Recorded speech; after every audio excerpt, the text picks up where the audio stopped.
அமைதியும் மகிழ்ச்சியும் உங்கள் இல்லங்களை அலங்கரிக்க இறைவனை வேண்டி கிறிஸ்துமஸ் வாழ்த்துக்களுடன் தமிழ் இலக்கிய பேரவையின் சார்பில் வழக்கறிஞர் எஸ். சௌந்தரராஜன்.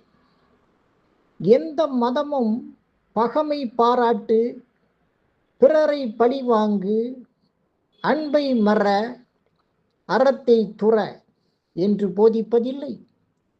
இயேசு பிறந்ததும் வானில் தேவதூதர்கள் சூழ்ந்து நின்று வழங்கிய முதல் கிறிஸ்துமஸ் பாடல், விண்ணிலே கடவுளுக்கு மகிமையும் மண்ணில் சமாதானமும் மனிதர் மேல் பிரியமும் உண்டாவதாக என்பதுதான். மண்ணில் சமாதானம் மனிதரிடையே அன்பு தவழ்ந்தால் மட்டுமே சாத்தியம்.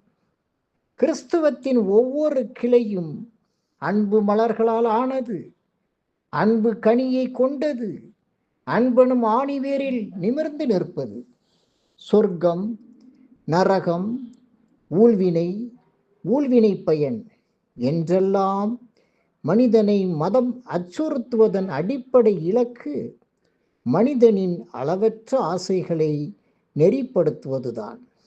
அன்பையே சிந்தித்து, அன்பையே மூச்சு காற்றாக சுவாசித்து, ஆண்டவனையும் அன்பின் வடிவாகவே தரிசித்து மனிதம் வளர்ப்பதுதான் இன்றைய கிறிஸ்துமஸ் செய்தி. நன்றி, வணக்கம்.